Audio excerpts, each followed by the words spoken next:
Assalamualaikum warahmatullahi wabarakatuh. Alhamdulillah.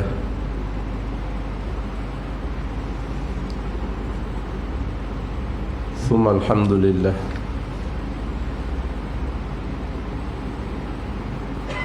Nahmaduhu wa nasta'inuhu wa nastahdihi wa nastaghfiruh. Wa na'udzu billahi min shururi anfusina wa min sayyiati a'malina may yahdihillahu fahuwal muhtadi wa may yudlil falan tajida lahu waliyyan mursyida. Nusalli wa nusallimu ala habibina al-Mustafa Sayyidina Muhammadin nabiyyil muhda wa imamil mujtaba wa rasulina al-murtada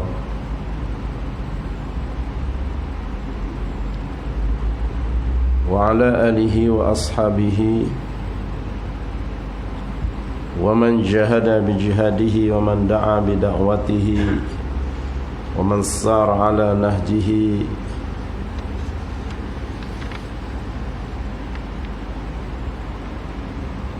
ila yaumiddin. Amma ba'du, fa inna asdaqal hadis kitabullah wa khairal hadi hadi Muhammadin sallallahu alaihi wasallam. Syarrul umuri muhdatsatuha wa kullu muhdatsatin bid'ah wa kullu bid'atin dalalah wa kullu dalalatin finnar.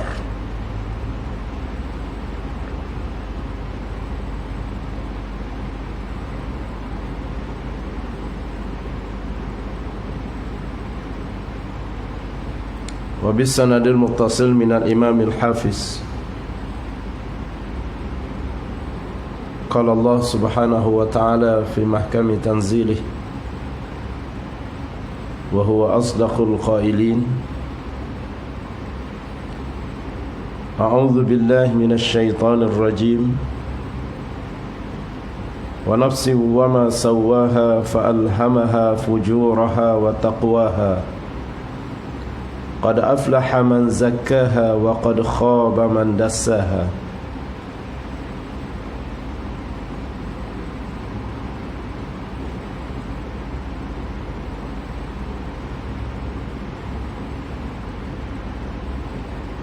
Dan demi jiwa dengan segala penyempurnaannya, yakni penciptaannya, maka Allah subhanahu wa ta'ala mengilhamkan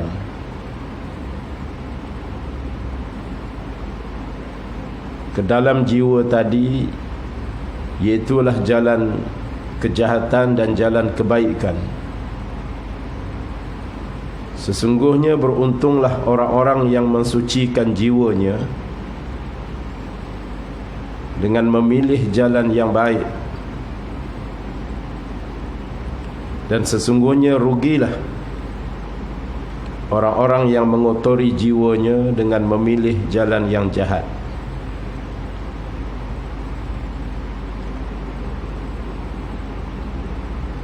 Ashabul fadilah, pengurusi dan seluruh ahli jawatan kuasa surau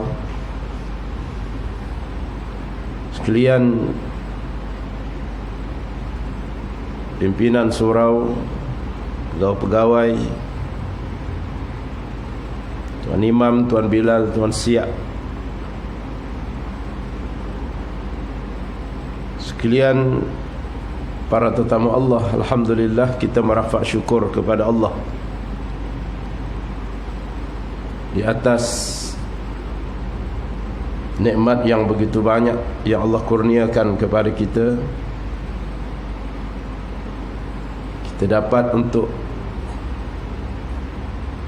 bertemu pada malam ini bagi menyambung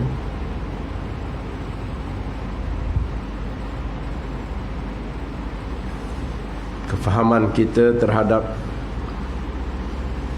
Islam melalui sumber yang kita baca, itulah maza ya'ni fi intima'il Islam, apa erti saya menganut Islam.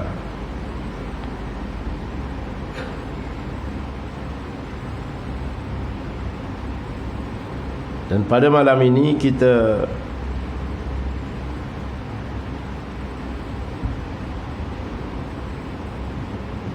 melihat satu tajuk daripada tulisan Dr. Al-Alamah Dr. Fathiakan terhadap tajuk "Saya mestilah dapat menguasai diri".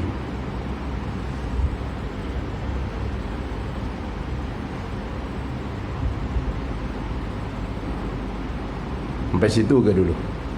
Ada? Baik. Para hadirin yang dikasihi sekalian,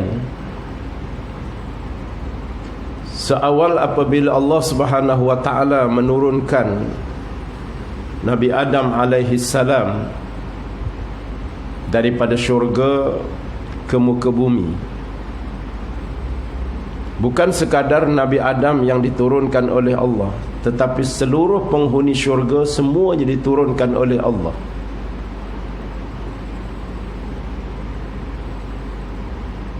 Termasuklah jin dan semua para iblis, para syaitan. Dan Allah Subhanahu wa taala mengingatkan bahawa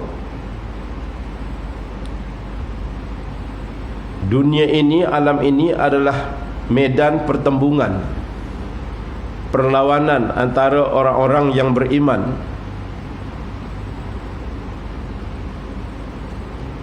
yang dibawa daripadanya risalah kenabian, nabi-nabi dan rasul-rasul,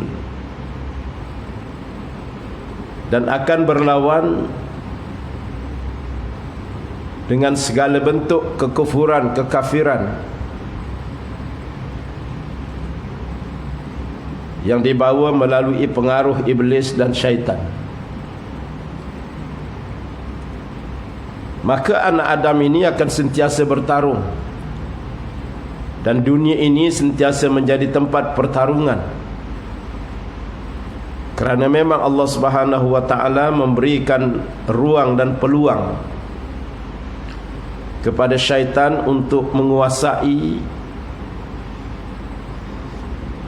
seluruh daripada anak-anak Adam,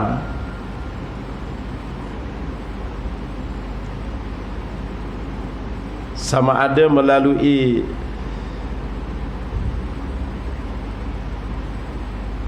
pujukan rayuan dengan suaranya, ataupun kata Allah dalam Al-Quran, "Wajlib bi khaylika wa rajilik", ataupun dengan dia mengerahkan seluruh daripada tenteranya yang berkuda dan berjalan kaki.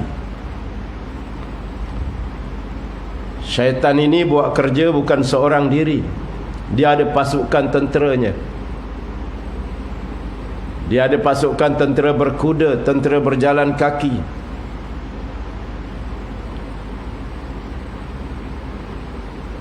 Kemudian dia akan mencampuri urusan-urusan fi amwalihim, dalam urusan harta manusia, wa auladihim, dalam urusan-urusan mengurus anak-anak, wa aidhum, dan begitu juga syaitan ini akan sentiasa menjanjikan kepada manusia, wa ma ya'iduhum illa ghurura, dan tidak adalah janji syaitan itu, kata Allah, selain semuanya adalah merupakan tipu daya.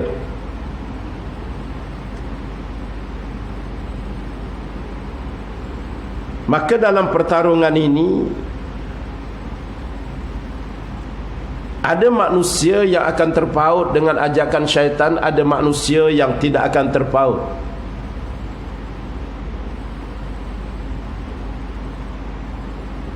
Dan syaitan itu menguasai manusia bermula daripada dalam diri.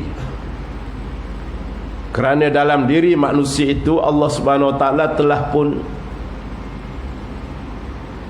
sediakan satu ruang, ataupun sediakan dua ruang, atau dua ilham, atau dua jalan. Satu jalan potensi untuk menjadi baik, Satu jalan lagi, potensi untuk mengikut segala langkah-langkah syaitan dan iblis.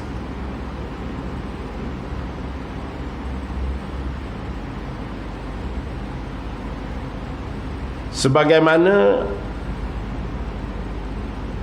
ketika Nabi Adam AS berada di dalam syurga,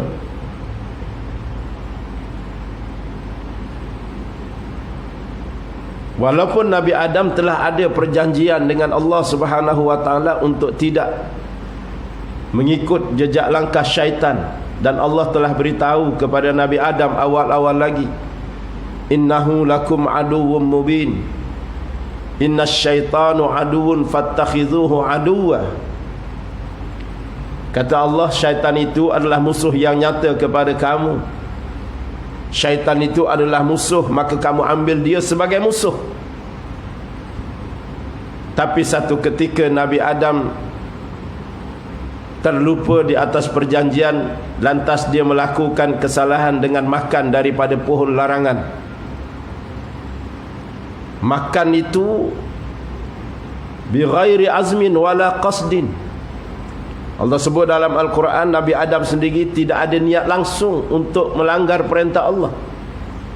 Tak ada langsung maksud untuk melanggar perintah Allah.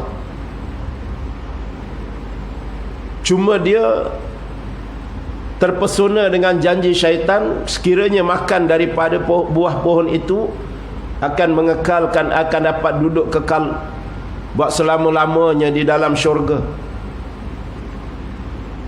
Maka kekal itu dalam bahasa Arab disebut khuld, khalidin, orang-orang yang kekal. Lantas syaitan menamakan buah itu ialah buah khuldi.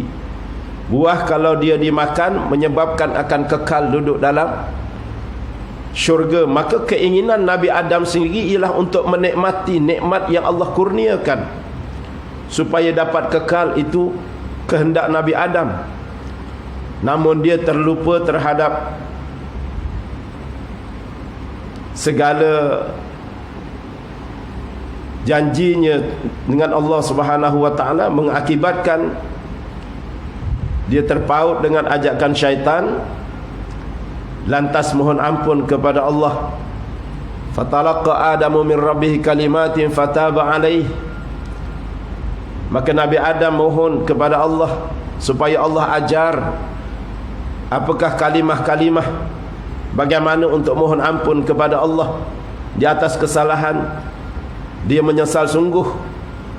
Maka Allah pun ajar beberapa kalimat. Rabbana zalamna anfusana wa illam taghfir lana wa tarhamna lanakunanna minal khasirin. Kalimat itulah yang dibaca oleh Nabi Adam. Pertama ialah mengakui bahawa dosa itu bukan salah syaitan, tapi salah diri sendiri. Sebab itu setiap dosa yang kita lakukan, bila kita mohon kepada Allah, jawabnya kena buat pengakuan dulu bahawa dosa itu di atas kesilapan kita. Bukannya salah syaitan. Syaitan itu memang kerja dia. Syaitan itu memang tugas dia. Syaitan itu memang musuh. Tetapi tiap dosa yang kita lakukan kerana kita sendiri menzalimi diri kita sendiri, maka dia pun mohon ampun kepada Allah.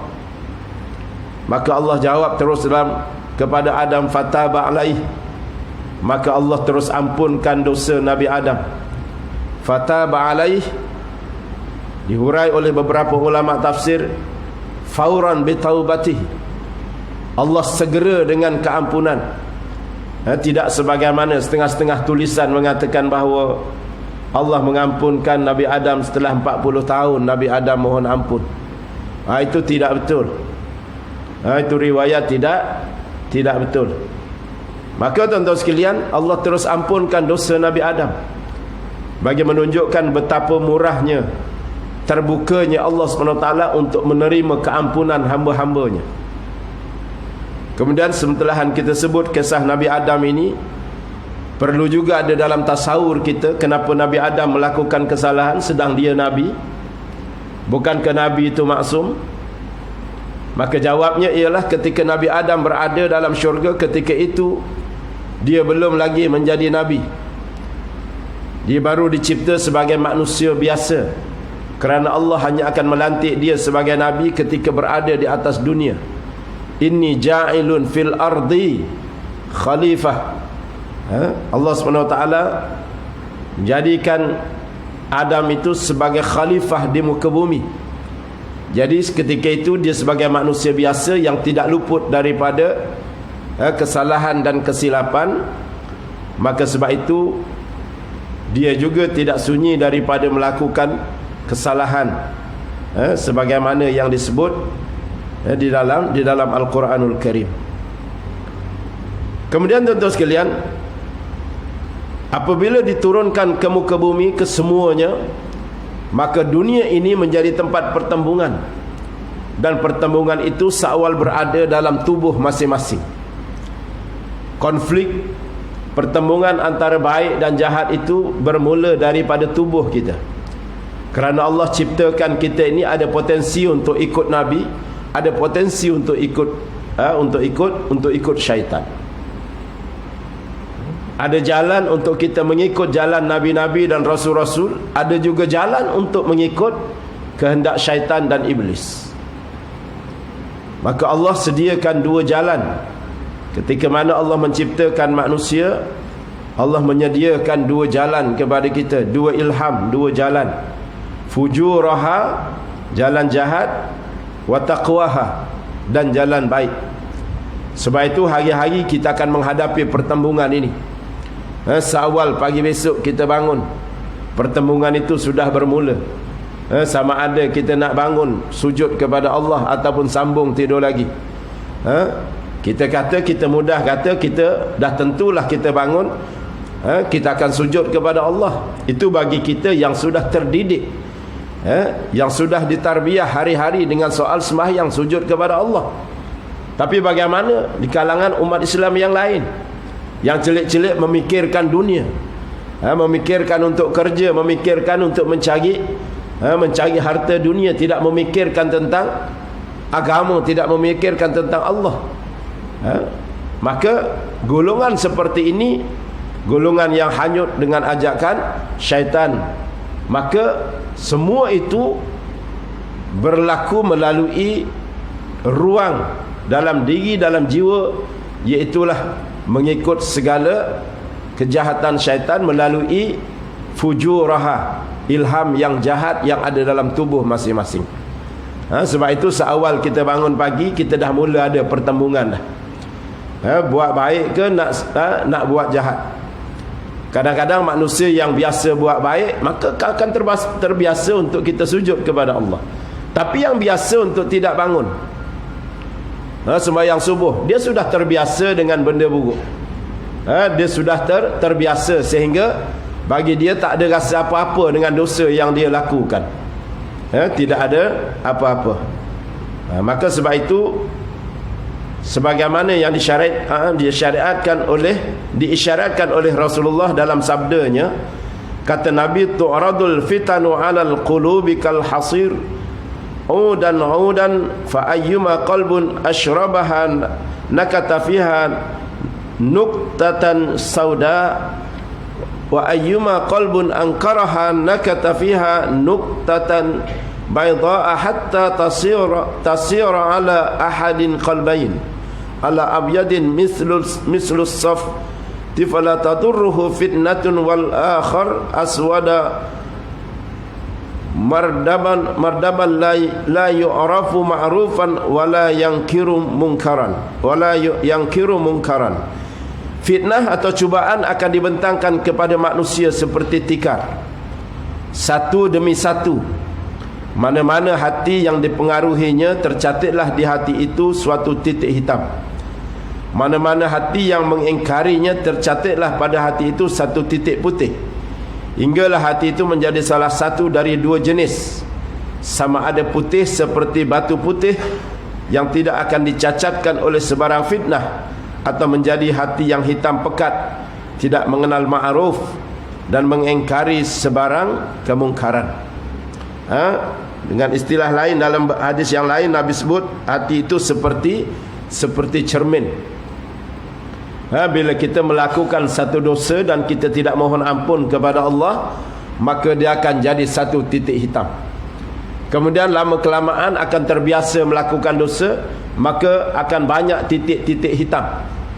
Sehingga akhirnya nanti bila sudah terbiasa sangat melakukan dosa dan tidak melakukan tidak mohon ampun kepada Allah, sudah terbiasa dengan dosa, maka hatinya akan menjadi hitam kelam, sebagaimana cermin.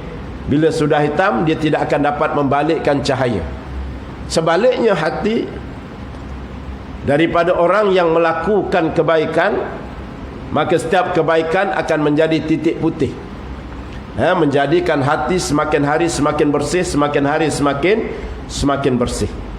Maka cermin yang terang akan dapat membalikkan cahaya yang terang. Begitulah ibarat hati apabila seseorang melakukan dosa. Baik. Dalam menghadapi pertarungan jiwa ini, manusia terbahagi kepada 3 golongan. Kata Dr. Fatihah Khan, manusia terbahagi kepada 3 golongan. Sebenarnya dalam Al-Quran, Allah Subhanahu wa ta'ala sendiri menyebut memang manusia ini terbahagi kepada 3 golongan. Dan begitu juga di kalangan orang-orang Islam sendiri.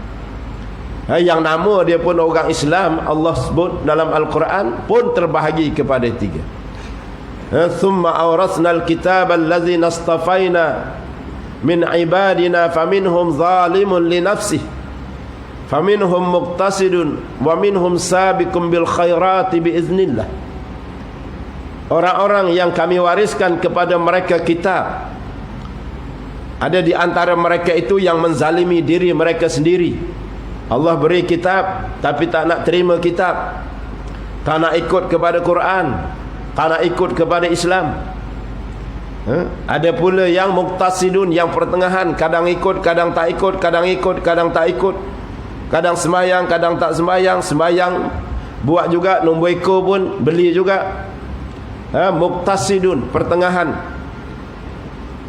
Kata Imam Ghazali ketika mentafsirkan ayat ini, dia kata sebahagian mereka ialah mereka yang hanya bila beramal dia akan pilih yang wajib sahaja dan dia tidak akan melakukan amalan-amalan yang sunat. Dia sembahyang zuhur saja, ambil yang wajib, dia tak buat yang sunat. Dia tak baca Quran pun, dia tidak berzikir pun, dia hanya ambil yang wajib-wajib. Ini muqtasidun. Adapun golongan yang ketiga, kata Allah, di kalangan orang yang kami kurniakan kitab, iaitu orang Islam, wa minhum sabiqum bil khairat, iaitulah orang yang sentiasa mendahului perlumbaan untuk melakukan kebaikan. Hidup ini satu perlumbaan. Kita dapat mengatasi, kita dapat berlumba dengan jiwa kita sendiri sehingga kita sentiasa memilih kebaikan, berkejar-kejar untuk melakukan kebaikan, berlumba dalam melakukan kebaikan. Pantang ada kebaikan, kita akan lakukan. Itu golongan yang ketiga.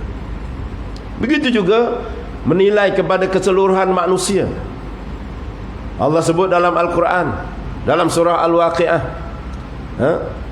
Thullatum minal awwalin. Apa ni? Allah bahagikan manusia ni kepada 3. Satu golongan ashabul yamin, ashabul shimal, wa ashabul mash'amah, ataupun ashabul mash'amah, golongan yang berada di bahagian kiri. Dihurai oleh ulama bahawa golongan bahagian kiri ini ialah golongan orang-orang yang kafir, golongan orang-orang yang tidak akan masuk ke dalam syurga. Ini golongan bahagian kiri. Kemudian wa ashabul yamin, ataupun ashabul maimanah, yang kedua ialah golongan bahagian kanan. Golongan ini dia adalah golongan yang baik, tapi dia juga melakukan dosa, tetapi dia segera mohon ampun di atas dosa yang mereka lakukan. Dosa pun dia buat, baik pun dia buat, tetapi dia beringat dosa yang dilakukan, dia mohon ampun kepada Allah. Ni bahagian kanan. Yang akhirnya nanti dia akan masuk ke dalam syurga Allah Subhanahu wa taala. Adapun golongan yang ketiga, as-sabiqun as-sabiqun ulaikal muqarrabun fi jannatin na'im sullatun minal awwalin wa qalilun minal akhirin. Adapun golongan yang ketiga ialah golongan yang berlumba-lumba melakukan kebaikan. Orang ini kata Allah dulunya ramai, zaman salafus saleh, zaman para sahabat, golongan yang berlumba-lumba melakukan kebaikan ni ramai. Tapi Allah kata akhir-akhir nanti jadi sedikit. Sebenarnya bila Allah sebut ini, dia jadi satu persediaan kepada umat Nabi Muhammad bagaimana untuk menjadikan diri kita sentiasa berada dalam kelompok golongan yang, kalau boleh, golongan yang muqarrabun, golongan yang sentiasa menghampirkan diri kepada Allah Subhanahu wa taala. Sebab orang-orang yang zaman sahabat dulu sebut saja kebaikan, dia akan berlumba-lumba melakukan kebaikan. Tetapi makin ke akhir, golongan-golongan ini makin kurang. Golongan ini makin kurang. Sebab tu para hadirin sekalian, kalau kita tengok sepanjang sejarah di kalangan para sahabat maupun tabi'ut tabi'in, dia sentiasa mengkoreksi terhadap disiplin di kalangan umat. Dia sentiasa mengkoreksi terhadap keadaan umat Islam. Sebab itu para sahabat baik tabi'ut tabi'in sentiasa buat satu pembaharuan yang kadang-kadang ada orang mengatakan pembaharuan ini adalah satu bid'ah. Itu satu yang amat malang dalam keadaan tidak memahami tentang pengertian bid'ah. Sedang apa yang dilakukan oleh para sahabat dulu bukan soal bid'ah, tapi untuk menjaga disiplin umat Islam. Menjaga disiplin, bukan membawa hukum baru. Sebab kadang-kadang orang yang tidak memahami tentang bid'ah ini, bila ditanya apa di bid'ah, dia kata yang Nabi dulu tak lakukan tapi dilakukan oleh orang sekarang tu bid'ah. Senang saja dia buat pengertian, tetapi menyusahkan orang ramai pengertian ini. Menyusahkan orang ramai sehingga berbalah di masjid, berbalah di kampung.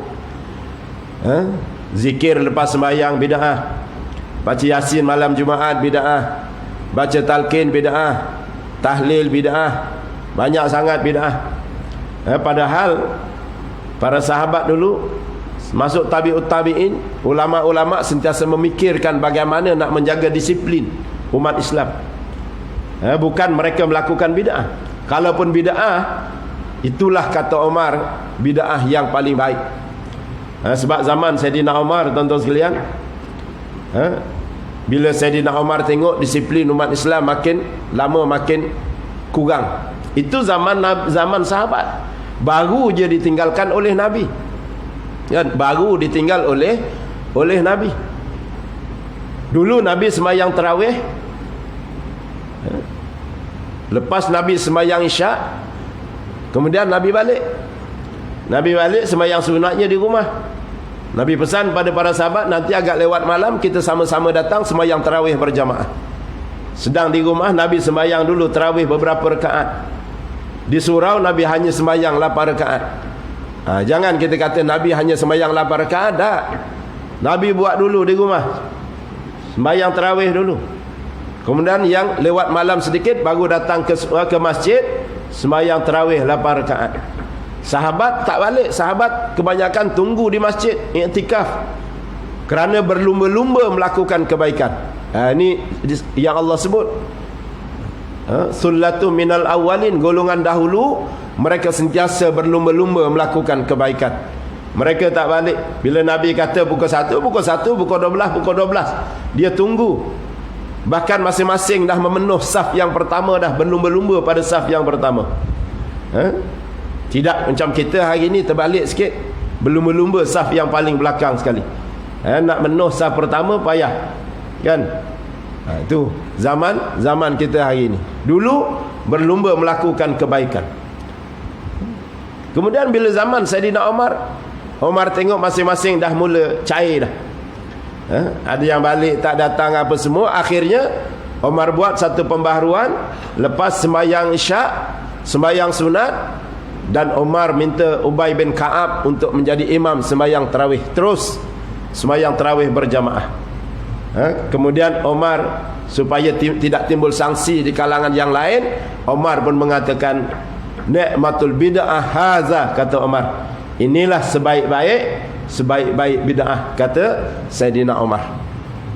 Maknanya itu bukan bid'ah, bukan bid'ah sebagaimana yang disangka, bid'ah yang sesat, bukan.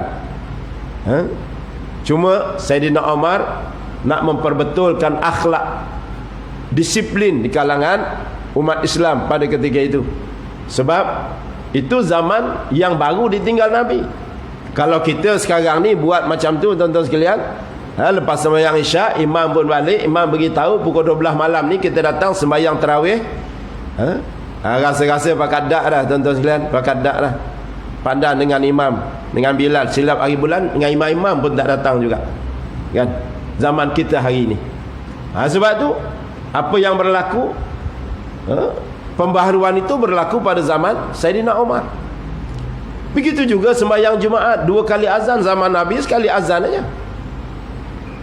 Zaman Nabi sekali azan. Sebab apa? Sebab sebelum masuk waktu, sahabat semua dah memenuhkan masjid dah. As-sabiqun as-sabiqun, mereka berlumba-lumba melakukan kebaikan. Maka makin lama zaman Sayyidina Osman, makin tengok makin longgar. Azan tu baru nak mandi, baru nak bersiap daripada rumah. Padahal lepas azan ketika itu terus khutbah. Maka Sayyidina Osman buat satu pembaharuan, dibuatnya 2 kali azan. Yang kita 2 kali azan ni berlaku pada zaman Sayyidina Osman. Itu bukan bid'ah, itu kerana nak menjaga disiplin umat Islam. Supaya apa? Azan pertama bersedia untuk pergi ke masjid. Kemudian bila dah azan kedua, masing-masing dah boleh duduk dengan khutbah dah. Boleh duduk dengan khutbah. Itu zaman yang baru ditinggal Nabi, pun dah 2 kali azan. Kita sekarang ni kadang-kadang tengah khutbah pun masih lagi ada yang berjalan-jalan, ada yang kat luar lagi duduk kat motor. Boleh jadi zaman kita ni dah 4 kali azan dah patutnya dah. 4 kali azan nak ajar ataupun nak disiplinkan umat Islam lah. Boleh jadi begitu. Jadi oleh sebab itu kena berhati-hati dalam soal, kita kata soal bid'ah ataupun tidak bid'ah. Jangan cepat untuk kita membid'ahkan amalan orang. Baik. Kemudian tuan-tuan sekalian, itu golongan, 3 golongan dalam Al-Quran, sebagaimana yang disebut oleh Dr. Fatihah Khan.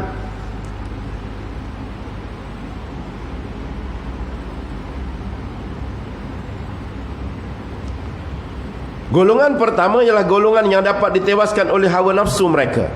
Golongan ini tunduk kepada dunia dan kekal dalam keduniaan.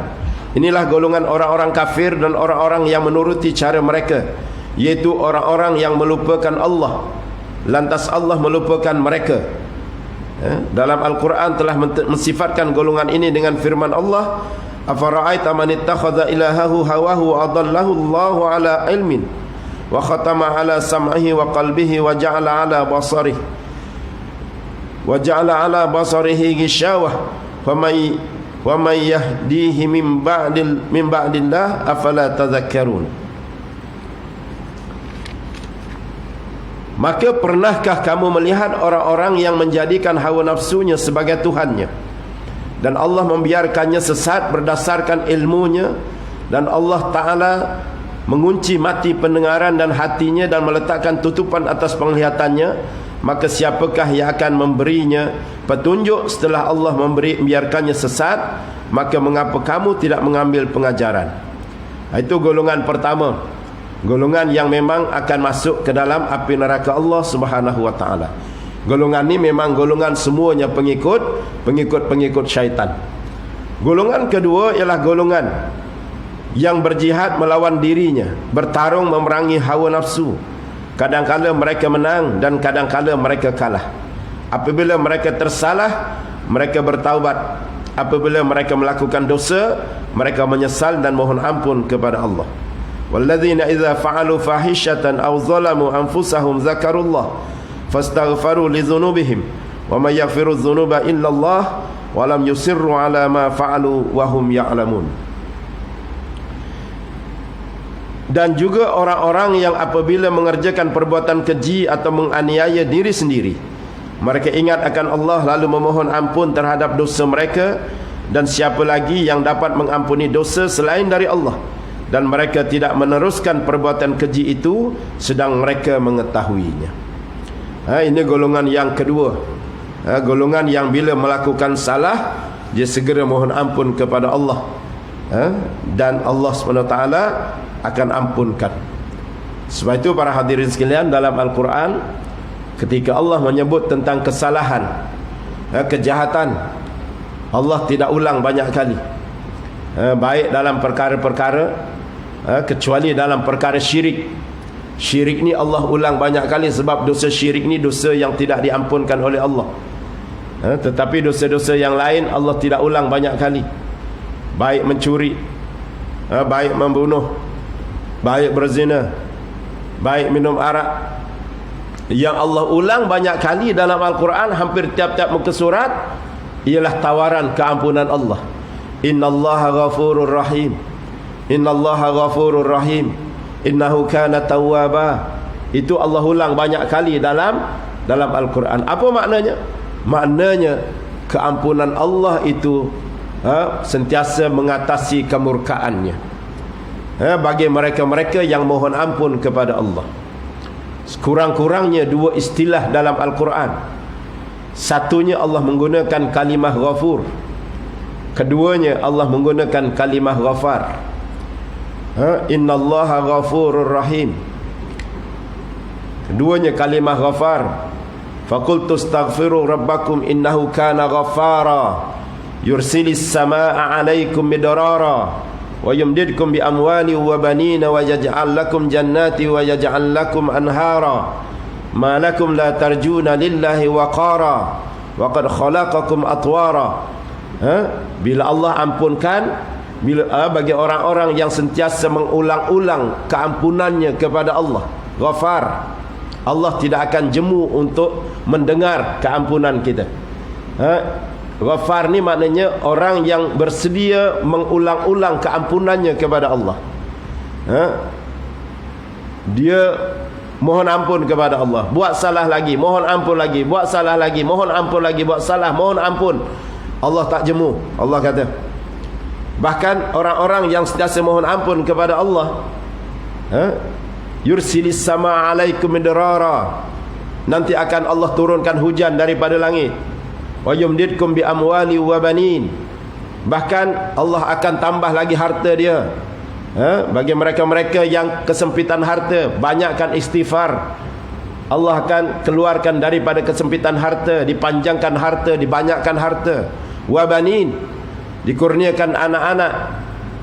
Begitu juga dengan ladang, dengan rumah, dengan kenderaan, semua dikurniakan oleh Allah bagi mereka yang sentiasa beristighfar kepada Allah. Sebab itu perbanyakkan istighfar kepada Allah. Allah tak jemu. Itu ghafar. Ghafur, besar mana pun dosa, Allah tidak ada masalah untuk mengampunkan dosa. Itu ghafur. Jadi tawaran-tawaran Allah ni cukup banyak di dalam Al-Quran. Allah tak jemu. Cuma kadang-kadang manusia je yang cepat letih.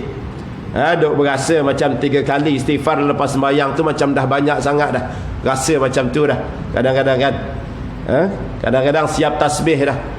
Kita kata nak 3 kali istighfar, kita pun tarik tasbih kita 3 kali. Tengok-tengok imam 5 kali. Dia pun berasa imam ni dah telajak dah ni sampai 5 kali. Itu berkira. Istighfar jangan kita berkira. Dan masa yang terbaik kata Allah istighfar itu ialah di waktu sahur. Di waktu pagi perbanyakkan istighfar kita kepada Allah. Dalam surah Az-Zariyat, Allah SWT menyebut wabil ashari hum yastaghfirun, pada waktu sahur mereka sentiasa beristighfar kepada Allah. dalam surah Ali Imran, as-sabirin was-sadiqin wal-qanitin wal-munfiqin wal-mustaghfirin bil ashar. Orang-orang yang sabar, orang-orang yang benar, orang-orang yang taat, orang-orang yang menafkahkan harta pada jalan Allah, dan orang-orang yang sentiasa istighfar pada waktu sahur. Sekurang-kurangnya Allah sebut dua. Jadi perbanyakkan istighfar kepada Allah Subhanahu wa taala. Jadi para hadirin yang dikasihi sekalian, kita sampai situ dulu. InsyaAllah akan datang kita sambung pula pada golongan yang ketiga. Golongan yang sentiasa berlumba-lumba melakukan kebaikan. Saya mohon ampun kepada Allah, kemaafan kepada tuan-tuan sekalian kalau ada yang tak berapa kena dalam bahasa saya.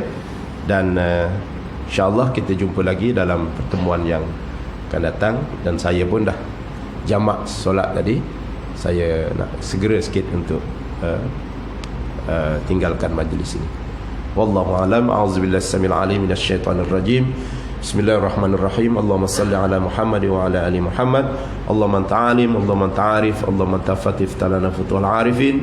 Rabbana hab lana min azwajina wa dzurriyyatina qurrata a'yun. Ya Allah, ya Tuhan kami, jadikanlah kami, anak-anak kami, isteri kami, zuriat kami sebagai penyejuk mata memandang. Waj'alna lil muttaqina imama. Jadikanlah kami dan keluarga kami pemimpin bagi orang-orang yang bertakwa. Rabbana atina fid dunya hasanah. Ya Allah, ya Tuhan kami, seramai mana kami yang hadir, yang mendengar pada malam ini, kurniakanlah kepada kami kebaikan di dunia. Wa fil akhirati hasanah. Kurniakanlah kepada kami kebaikan di hari akhirat nanti. Wa qina adzabannar. Dan tolonglah ya Allah, selamatkan kami daripada api neraka-Mu. Wa sallallahu ala sayyidina Muhammadin nabil ummi wa ala alihi washabihi ajma'in. Walhamdulillahirabbil alamin. Assalamualaikum warahmatullahi wabarakatuh.